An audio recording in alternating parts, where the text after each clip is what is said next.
would have been, great. Hey everybody, my name is Jared Malat. I'm here with my good friend Mateo and this is the Coltist, Season 3, Episode 3, and we're calling this the Ron Stark episode. So check this out. In searching for Yeah, in searching for Colts player that wore number Colts three. player that wore number 3, we found Ron Stark, um, for a punter from Florida State, drafted in the second round of the 1982 NFL draft. Played for the Colts for 233 games, 12 seasons. So I just thought that was interesting. Try to learn something new every day, and not only did we learn number three, uh, primarily wore by punters and kickers for the Colts, and then to find a guy that played forever for the team, 12 seasons. It's a long time. Probably got to be like a Hall of Fame type, within the organization type player. Somebody was there for 12 years. So yeah, this podcast is unique in that we're kind of really focused on Indianapolis professional sports, if you want to be specific about it. If Yeah, you think about the Colts, the Pacers, and then we've talked about, we'd be kind of remiss if we didn't support our girl and talk about the Fever as well, with literally most of their games being on TV now, where that you couldn't even watch them in years past. So yeah, figure we'd start and kind of go in chronological order. In that yesterday the Pacers even the series with the Knicks, 2-2. So we should talk about them first. And then yeah, of course, just to let everyone know what we're going to talk about, we'll talk about the Colts. They had a couple signings today. And then I figure we close with the Fever because the WNBA regular season starts tomorrow. Caitlin Clark makes her WNBA regular season debut. So that being said, first, obviously and excitedly, normally we post a podcast every couple weeks, right? And we've been pretty religious about that. This being now our like third year, so we've got a track record of about every couple weeks in the off season yeah, of the NFL getting together. Um, we hadn't posted a podcast in almost a month. I know why. Because the Pacers were down 0-2, right? And the Colts are yeah. You never basically in want the to off be, season. They're not doing nothing either. and you never want to just, like get together after a notice start because everything is Right. going to be just, and there's no way you're saying anything positive. It was all gonna be rather negative. Right. But yeah, now we're 2-2. I mean, we beat. I mean, what was it in the end by like 36 or even more? Like I don't Yeah. remember. I don't even remember how bad we did, and that it was just one of the games you just enjoy watching. Like I, for one, I get very nervous when Pacers playoff games when they're close. I don't particularly, enjoy them because you just get so nervous. But yesterday was like, hey, we were up 30 at the half. I was like, Yeah. hey, just chilling, enjoying the game. And we were talking about this before we started recording. The Knicks team just looked out of energy yesterday. Of course, it might change. It might have been just one bad game. You never know what's gonna happen. But it seemed like, and again, I don't want to overreact here, but to me, it seemed like the Pacers figured out Jalen Brunson. Like they figured out a way to slow him down. Yep. And also that the Knicks just seemed way too tired on defense, that every single time the Pacers were moving the ball around, they were finding open shots. Like I saw the number on Twitter after the game, it was like they were open for like over half of their 3-point shots, like wide open. And yeah, in this NBA, if you allow that level of, giving those type of players wide open shots, they're gonna make more than they miss, and Yeah. you end up losing by 40 points, you end up losing by 30 points. It's not even close. So I'm, just really, really excited about, especially about tomorrow, because I think that if we can take tomorrow, at Madison Square Garden, if we manage to beat them there, then I don't think they come to Indiana and they beat us here. No. No. I agree with you 100%. Like if they can go there and steal one, it's over because you got them in chokehold coming back to Indy. Because Yeah. they're not gonna get that special treatment. to the tune of 78. And that was another reason. It's like you said, we weren't going to say anything positive. I try not to think about how the referees affect outcomes, Yeah. Yeah, but it was. but like 78 calls in 2 games, worthy of filing a complaint with the league. Um, to me, it's like the series didn't start until the games were played here.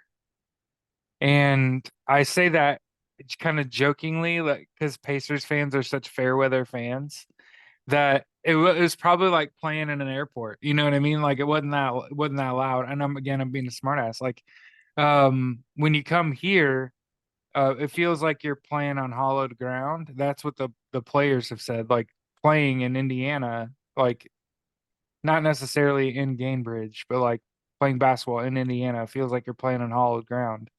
Um, where like in New York, like it kind of feels like bought and sold. You know what I mean? Um, and again, like I said, you only got to win one game on the road to win a series. Yeah. Because you're gonna host three. You just hate to see them give up the momentum. And again, this is me going to school for analytics, kind of throwing away analytics to talk about momentum, right? Because these are two polar opposite ends of the spectrum. Analysts don't believe in momentum; it's not real. But I think, from my perspective, from watching that game, I feel like the Pacers, like you said they figured them out. I feel like they broke them. Yeah. It was not yesterday. It was game three. I think it was in the second quarter. But Halliburton hit a three, kind of fading to his left. Impossible to guard. Like you can't. The shooters don't normally drift away from their hand. You know what I mean? He's right-handed. Yeah, from their shooting hand. He Yeah. usually drifts towards the shooting hand. So for him to be drifting left and hit a three, you're never guarding that. So he's going to be wide open, and if he can consistently hit that, like it's another trick in the Yeah, another bag, right? weapon. Yeah. Um, so of course he'd had sort of an up and down series, but again has come on. Um, one of the things I try to think about is like he's constantly battling small tissue injuries. Um, he has back spasms. If I remember correctly, it was shin and ankle. Yeah. So it's not like the Pacers aren't hurting, or if these games aren't grueling. Like the Pacers are just deeper. They have more people that are effective basketball players, and I'd argue getting someone like Jarris Walker time makes you deeper and makes you more dangerous because you've all seen it if you're watching the NBA. There's a lull in action when the subs are in. They're not as good. They're not as good. They don't jump as high. Their shots aren't Yeah. unguardable anymore. They become mortal. Um, and the thing that about the Knicks is that they're hurt enough that outside of their starters, if Brunson and DiVincenzo aren't hot, they are Yeah, offering you it's impossible nothing for on them. Yeah. offense. They have no good 3-point shooters. One of the things that I found kind of crazy about the series is Josh Hart. I could do what he does. All he does is stand in the corner, and every once in a blue moon, he gets a basketball thrown his way. And somehow has enough gas to not need subbed out. Like that's about what level. That's what when I watch him, I try not to watch him because there's nothing going on. Brunson's got the ball, and DiVincenzo's Yeah. running around like a chicken with his head cut off. I'm gonna watch one of them people because they're probably shooting. Um, but if those people go, uh, what I saw, Nemhard had held. Brunson to like 9 for 27. And I was just like, oh, this series is over. They figured out the matchup. They know which player to put on Brunson to take him out of the game. He's no longer as effective. He Yeah. has to be the hard carry. In order for the Knicks to win, he's got to score 40. And as long as you can put somebody in front of him that can consistently get a hand up or even get a hand on a ball, it's tough sledding for him. And it puts all that Yeah. pressure on guys that either are overworked as it is and press them into service and they're just not ready. So I think like it's like the series was over in game 3. It's just you gotta first one to win 4. You know what I mean? So Yeah. last night just felt like a romp, right? There was nothing. I mean, I remember there was one point, well, I think it was at halftime, where I was like, if they extend the lead, the series is over. If the Knicks make this a game, I think that there's a chance the Knicks could win the series. I didn't even say lose, but obviously neither of them happened. Pacers blew them out, and we're now feeling good about the sitch. Yeah. So because they extended their lead in the second half, they ended up getting to like their 13th, 14th guy, which is awesome. It's awesome. You want as many of them people in playing in important games as possible and then building all kinds of confidence. Because as I've said, like Halliburton's a little dinged up. I'm sure all them other Yeah. people got their little wounds going on now that they're in the playoffs, right? Now you got to be available for every game.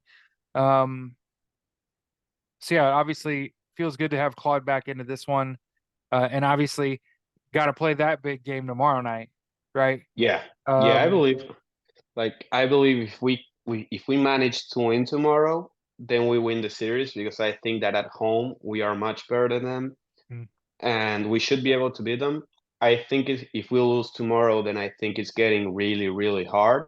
right. Not because I doubt that we will beat them here in Indiana, but because I think that, game 7 in Madison Square Garden, like you're gonna be playing it's 5 against 8, Yep. and you it's really hard to win. Like you saw it game one. Game one, like you said, I don't want to blame the refs. You never want to be that guy that says, No. but when it's such a close game and you're like, hey, they were like 8 different calls where they were not even questionable. They were like flat out wrong, Yep. blatantly wrong.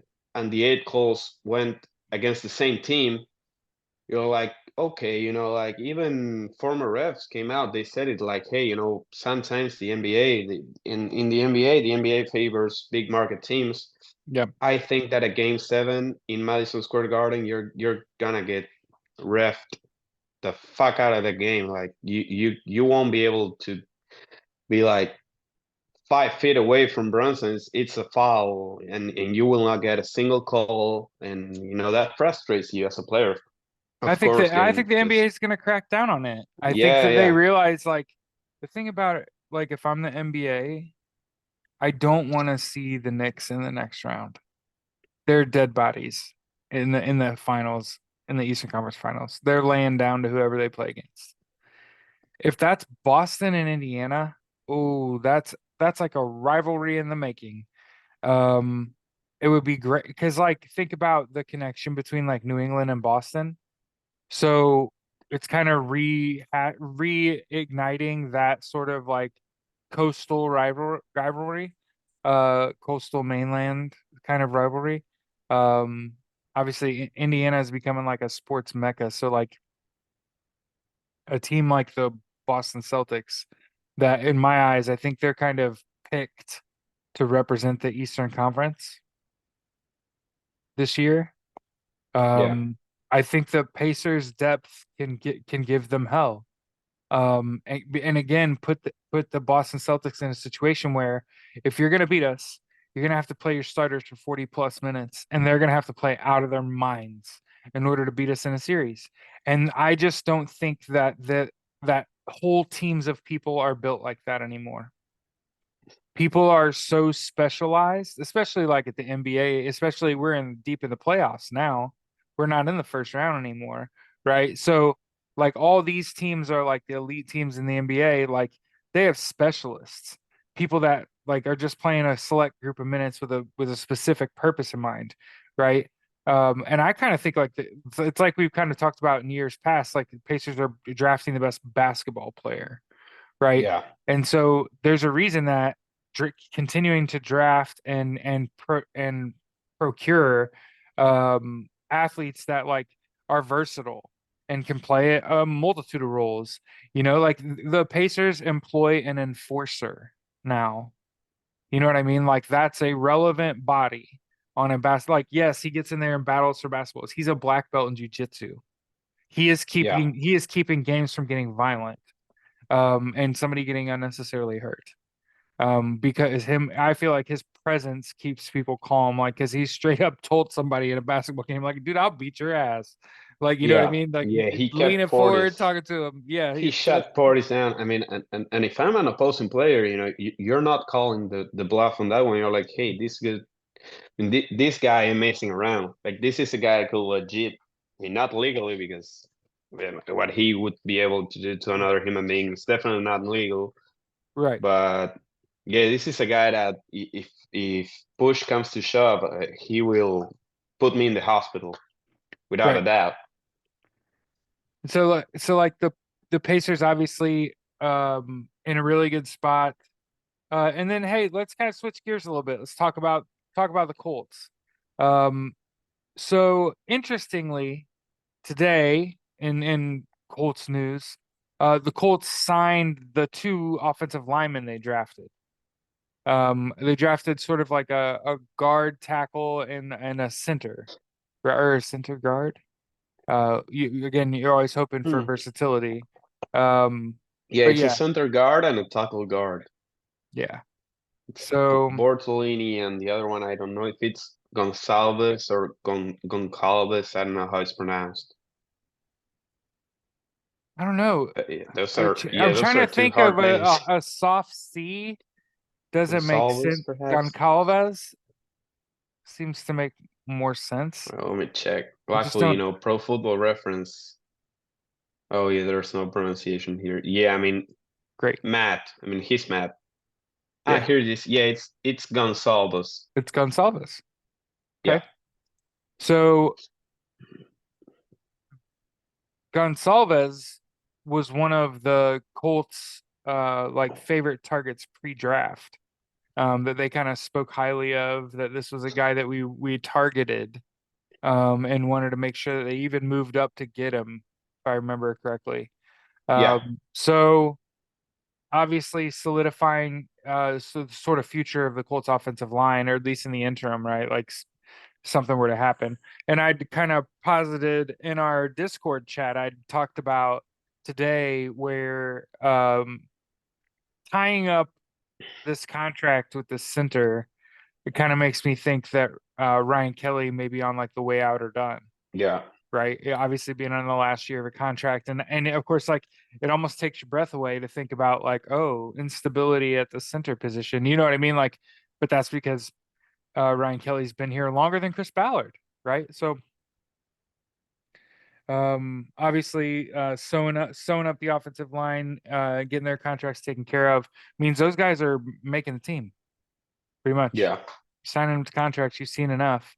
And wanted to think about put this out there about NFL players. I think I have to think about often now. It's not really until you get into the NFL that all of the obstacles that any player may have are now removed. yeah, Now you don't have to go to class all day too. Now uh you don't have unnecessary meetings. A lot is what I've heard from players transitioning from college to the NFL. At the college level, there's so many of these like body management and like people management type meetings that you got to have where they just got to get word to you. So they like sit y'all down and like just yell at you for a while to give you information. Um, all that stuff could have been an email, right? Like all that stuff is an email in the NFL. A lot of it's like working from home. A lot of the off-season stuff is not mandatory. So you kind of got to do like your teammates because working together ain't Yeah. required. And there's certainly people that are just gonna want to work on their own. And so like you got to be able to deal with multiple personalities. Yeah. But one of the things that I try to think about when we think about guys like Anthony Richardson, um, you got to think about the obstacles that have been removed. I think first of all, there isn't a great deal of turnover. So Yeah. when I think about the Colts and what's going on with the Colts organization, I see them acknowledging what wins, consistency, sticking to your guns, developing your organization from the ground up, right? Like the Colts are doing what they said they were going to do, which obviously is like a breath of fresh air when like most organizations are run terribly, right? But when I think about player development, they now have money and time and access, like unmitigated access to the facility. And you could go Yeah. learn anything about anyone and be prepared, ultra prepared, right? And so I always think about these kids' potential when you're finally in a situation where you can afford to feed yourself and you have a place to rest, right? When a lot of these kids when they're in college, man, they're in a dorm or they're in an apartment or they're in a fraternity, right? It's not peaceful. So I'm always thinking about what do you get out of somebody? Now, obviously, you could get lackluster results. You could, but like I have this faith, this sort of faith in the Colts as an organization and the type of people that they brought around that are like constantly seeking that self improvement. Um, that's what ultimately is going to like win football games is the people that they employ is a willingness to come together outside of what is required. Yeah. Because ultimately it is repetition is the difference between good and excellent, right? And so again, like the common sense in me wants to be like, well, they're still a couple years away from being in a window. They need some continuity. Um, but Anthony Richardson's rate of development Yeah. could sort of throw that off, where if he can play consistently at a high level now, rather than have a sort of so-so year, kind of getting back into it, if he can excel now, it sort of pushes their clock, right? Yeah. Where now the Colts can afford to be more aggressive in free agency, and where they think that they might actually just need the bodies there late. But again, ever since the Colts started re-signing people, I was like, oh, they think they've got a winner here. They started re-signing people instead of letting their veterans go, right? Which is what teams that aren't planning on winning anytime soon do, right? They start to let their talent go and try to see what they can get out of them. So obviously, super exciting time to be a Colt fan. I mean, you're really only seeing like some optional rookie camp, rookie mini camp type Yeah. material being flown out there. But I did see from Stephen Holder, like Anthony Richardson's throwing at 100%. And so like that's good news to have. It's just kind of like there's no marketing this team right now. There's not enough people in the building. And you haven't had people come back and stuff, but like I do try to think about like rate of development, like what is happening once all, because that's the thing you have to realize that if you're like an NFL coach, these nine or so people you drafted, or these 15 or so guys between UDFA's and draft picks, that like the money that you give them and the time that they are allotted like determines their trajectory, right? So you just Yeah. got to like keep trying to put basically the guy you think has reached a significant height in terms of his ceiling, but has some left, right? He can still improve, and then like, holy shit, if he improves from here, you know what I mean? That makes sense to me why Yeah. like a guy like Brock Bowers was on their board, right? Bowers is one of those guys that like, hey man, he kind of reached a sort of ceiling in college football where he's kind of like the most dominant tight end in the land, right? And then obviously you got to think he has some ceiling left to take him 12th, right? The Raiders do. They got to think he's got potential to become even more than that. Otherwise you wouldn't have wasted the pick, right? So yeah, obviously I'm super excited for Adonai Mitchell. I think this, when you go on ESPN.com and you click on the Colts and you look at the stories written recently that include the Colts as a word in the document, two of them include commentary about Adonai Mitchell. Yeah. And I've long since been saying, so even before AD was drafted, that the chip on the shoulder is the greatest motivator, right? And like he gets that. He gets to start with it. It's like a starting class. You know what I mean? Like chip on Yeah. shoulder. He just has that now. And obviously you just want to see him stay healthy and continue to develop as an athlete again with those sort of barriers removed, right? Money in your pocket, time on your hands, and see what happens here. Because I think that chip on the shoulder is just the greatest driver. And like if you just let that motivate you, like you'll never get tired. You Yeah. just you just always want to work. Yep. So obviously it's a great time to be alive and be a Colts fan thinking about Latu, right? Yeah. Uh, Obviously, the more I read about that situation, the more I'm like, are people just dumb? or or Because either that, or we got just, we got really, really, really lucky. yeah, I mean, Because I mean, if you just do your job, you realize like, oh hey, he didn't get medically cleared on a time where no one could get their hands on anybody. So how are you? I mean, how are you realistically? I'm no medical specialist, but how are you checking a neck when you can't even get close to the patient? Like, how are you really checking that?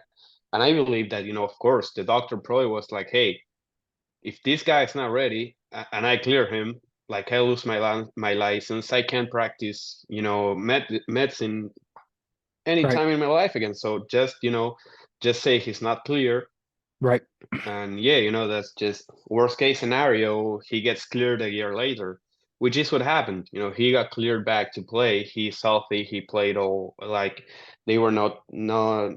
I mean, he didn't miss any more games, right. and he was. I read it like he was cleared by the doctor, by the same doctor that attended Peyton Manning was the Hmm. same doctor. Feel like, hey, I mean, this is clearly not an issue anymore. I guess it's stuff that happened, but it's not an issue. Right. And he was, I mean, you just look at the tape, you look at the numbers, he was the best edge rusher in the entire college, playoff scenario in college season last year. He has, the same level of talent than if you look at just at the numbers, the same level of talent as Will Anderson, who went number 3 to the Texans the year before, and you managed to get him at 15. So how do you explain that? I mean, how do you realistically explain that? Well, I mean, so here's what I kind of think that in another year's draft, he's like a top five pick, right? Um, Mm, I was baffled that for like it's because I'm going to school for analytics that I was baffled that 14 straight offensive players were drafted. yeah. That's not good distribution. That's, you know what I mean? Like you don't want to see that. You need to see a good spread. Um, and I think executives are in the same spot as that doctor was, right? We Yeah. got we got this guy on our radar. was not medically cleared to play after a neck injury. This was back in COVID. Um, he did take a year off before coming back and has since played 2 full seasons and did not miss a down. And not only the best pass rusher in the land, a very active football player. Um, Somebody that knows how to play, somebody that may also be able to contribute on special teams. Why? Because of how effective they are outside of Yeah. just rushing the passer as a defender. It kind of makes it think like he's got more than one trick, this pony. But him having gotten the Colt tattoo already got the horseshoe tat. Hmm. And then also the little tidbit where they were kind of talking about, what's it like um as a pass rusher coming to the Colts that have a couple incredible pass rushers in Dwight Freeney and Robert Yeah. Mathis, right? And kind of them guys being ahead of you, and you kind of get to represent, the pass rushers of the Indianapolis Colts, and him kind of saying, I owe this organization and this team and these coaches and that GM everything, and they changed my life and all that stuff, and saying all the right things and stuff. But it out ends in the weight room, right? Like he's he's one of those kids that I fully expect to capitulate. He's gonna have a high ceiling. He's gonna make a big impact. Yeah. I don't think Mm, that neck injury is nearly what it represented. I think that a lot of executives, like I said, in the same spot as that doctor, they're not taking that risk. They wrote that kid off. And I think again, you put him in a little bit of a chip in the shoulder situation where, like we said, in any other year, somebody puts up numbers like that, like a Will Anderson, and they go top three, top five. But this year, like we talked about, yeah. and I think getting Latu is like trading up, right? Yeah. And you also have to keep in mind, like, Except you he's didn't. gonna, You got to keep all yeah, your you picks. got him at 15, Right. and you're gonna put him in a front where he's gonna play, pass rushing downs. He's gonna play with a guy like DeForest Buckner on the inside commanding attention. Grover Stewart probably getting double teamed, and Samson Ebukam, he was not bad rushing the passer last season. So you're like, it's not like you're trusting him. Like, for example, what Texans did with Will Anderson. If you look at how the Texans front was built, it was Will Anderson, and then there was no one particularly great. At least not to the level of what a guy like DeForest Buckner can do against guards on the Right. inside. So he'll get. I mean, this is a guy that's gonna get one-on-one matchups consistently. Like, he's Right. not. You're not gonna be able to double team him, because if you double team Latu, that means that you're leaving, the first Wagner one-on-one on the inside, and you don't want to do that. I mean, you want to have two Right. guys in Wagner. So it's just like, I mean, it was just a great pick overall. I did not think that Latu was gonna be there at 15 at all.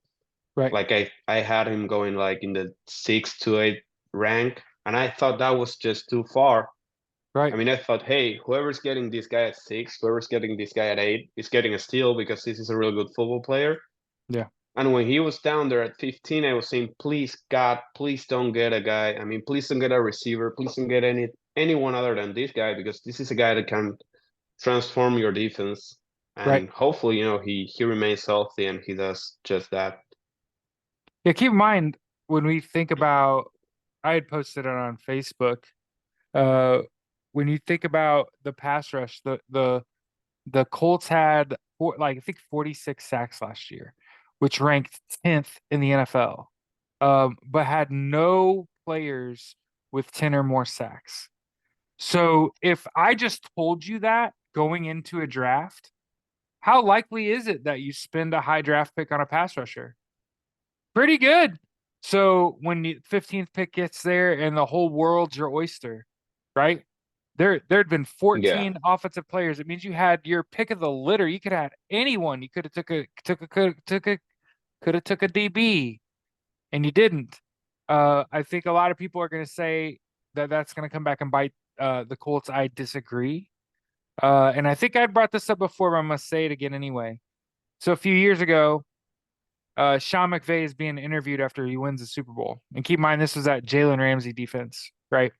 So they had led the NFL in turnovers that year, interceptions, right? And they even had like a game-winning interception in the playoff game, right? And so he's being interviewed about coverage. So I just want to make sure I get this on wax after this draft we just had. Yeah. Uh, and he's being asked about coverage. And the question's kind of like, what are you guys doing different on the back end there that's resulting in so many turnovers and whatever? And Sean McVay brushes the guy off and he's like, what? It's a long standing, like we've known this for a while, that secondary play is guessing. Yeah. We're guessing on the back end. So when we hit, it's like winning the lottery. So if I told you that and you're an executive and you're about to draft football players to play football, and your two options are get to the quarterback in less than 3 seconds Yeah. or guess, where are you putting your money? I'm drafting a pass rusher, right? And then in the second round, we'd kind of talked about what offensively were the Colts missing, and it sounded, at least it Yeah. felt like to me, that we were talking about a big receiver, like a tight end, because we were thinking about, like, we have our slot, we have our a true number one, and then we have Alec Pierce as your backside deep guy, right? So, we need a fourth receiver. You typically want like a bigger Yeah. body here, someone like a Hines Ward, right? And then AD Mitchell. And again, a lot of people had AD Mitchell in the top 30. And of course, him getting drafted saying he's pissed. Putting that chip on his shoulder, and those things are like super exciting for me because those guys come in like a spark plug, and can Yeah. really boost a team that again was basically a 500 ball club, right? And what's exciting is that again the knowledge that, hey, like a great team, if they kind of achieve their potential, could stand to win about four more games year to year, and that puts you in the 13 range, right? Where you're 13-4. I don't know if we've quite switched to an 18 game season yet, but you get to like the 13 win. That's like a number one or two seed. That's like a hosting playoff games Yeah. number of wins. And I think that's on the table for the Colts. And then obviously that what has to factor into the play. We find out today the Colts have like the seventh easiest strength of schedule, right? So really it's about the continued development of players and then obviously taking advantage of a pretty soft schedule here, actually.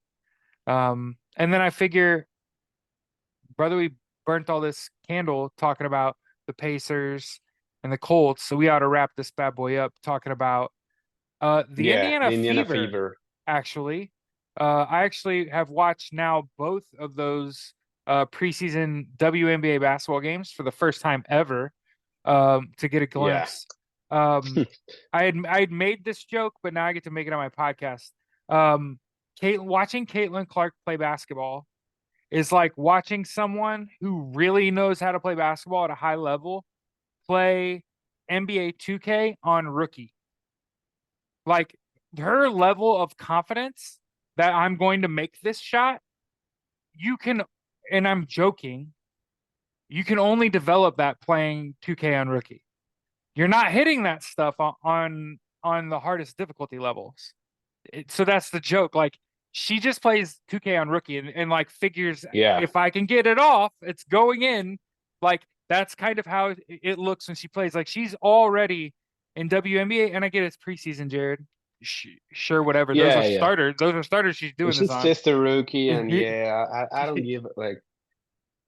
Of course, like you said, like I'm not afraid to recognize it. I never even watched a playoff WNBA game, the finals. I Yeah. never even thought about it. And this is the sort of player, and you have her on your your hometown franchise. You're saying, hey, this is. I mean, I know it's just two preseason games. You never want to get too ahead of yourself. But the way I'm seeing it is like, I guess this must be how Cleveland Cavaliers fans felt when they got LeBron James in preseason. Like, you're watching something, generational, something that could, like transpire the game of basketball for women. You're saying, hey, this is a girl that, she could quite easily become the greatest player of all time Yeah. in her sport, and you have her on your team. Like, you're watching that. I mean, it's not like I'm watching her playing, in Las Vegas or in Minnesota, where you're like, yeah, yeah, she's okay, but she's playing in Indiana, Yeah. and this is a girl that has the potential to become one of the greatest players of basketball of all time. And it's just, of course, I want to tune in. I want to watch her. I want to root for her. I'm like, you go get him. Like, you show him. I mean, you're doing it for our, for our home team. And that's Right. just so. I mean, it's so special, especially since I mean, other than Andrew Luck, I don't think we've ever got. And of course, Peyton Manning. I don't think as Indiana we got these sort of like generational players. Yeah. We're like, if all goes right, this is the greatest of all time potential right here. Yeah. I mean, the Pacers have been middling to bad Yeah, most of the last about 15 years. And then obviously the Fever with the number one pick last year, and then obviously going back to back with it to get Caitlin Clark. And like I said, it is preseason, it is too early. I noted that she was playing against the starters and she got pulled when teams went to backups. So against starters in the WNBA, people under contract being paid to play WNBA basketball, she has a level of confidence that ins inspires her entire team to play at a higher level. And some of the passes and some of the decisions that she makes with the basketball are so like genius level that you're first of all, it's something that she does over and over again. Like she does that all the time. yeah, It's like you said, it's rare air. It's you're watching. I'm kind of watching with bated breath. Like, what is she gonna do next? She pull it off, and like I said, she's already in my eyes as an individual had the best 5 play stretch I've ever seen. I think we talked about this, but we're gonna rehash this in the um semifinals of the women's NCAA tournament. So this is like the second biggest stage of women's basketball, right? Other than the final itself. Um, in a 5 play stretch, she hit three threes in a row. And they weren't yeah, all like spot up threes where she ran to the corner. They weren't all where she's running off triple screens, none of that. And it wasn't like she was just taking people off the dribble and there's no way they could keep up with her. No, no, no, no. She was all over the place. Hit three threes in a row. On the fourth possession, they elected to foul. She hit it anyway. So it just didn't count because she got fouled. The next possession, she hits another three. Brother, that's while the clock is moving, 5 threes in a row. One of them you had to foul me on. Like, show who else is doing that's while she was in college, that's that Reggie Miller 9 points in 9 seconds. yeah, You know what I mean? She did that while she's in college. And that was in regulation, just like in a regular basketball game, in a semifinal. And against other good basketball players.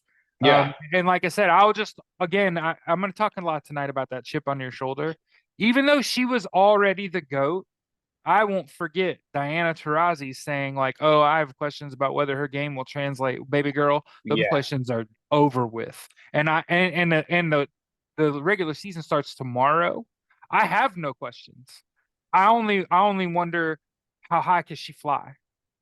Right? That's where I am. And I get it, it's early, but like that's where she's got all the gas is when she's young and it's fresh, right?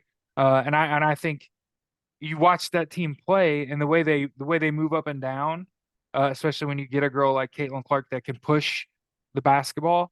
They're gonna be hard a hard out. I'm not saying they're going to win half their games or more or go to the playoffs. I don't know the WNBA dynamic like that, but I'm saying like the way they're moving the ball up and down, it's difficult to defend for 4 quarters, and Yeah.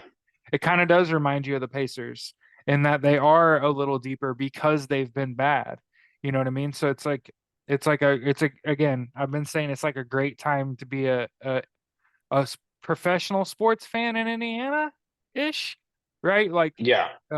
I think that the Colts are a playoff team. The Pacers obviously are in the playoffs, and then, like I said, I'm a little iffy on the dynamics of the WNBA, but I'm sort of feeling, Yeah, we're sort of like I'm feeling like getting into the rhythm of that. the Fever are again in that sort of in the next year or two could really be really good. So obviously 2 games tomorrow, right? Pacers and Fever, and then obviously we're a ways away.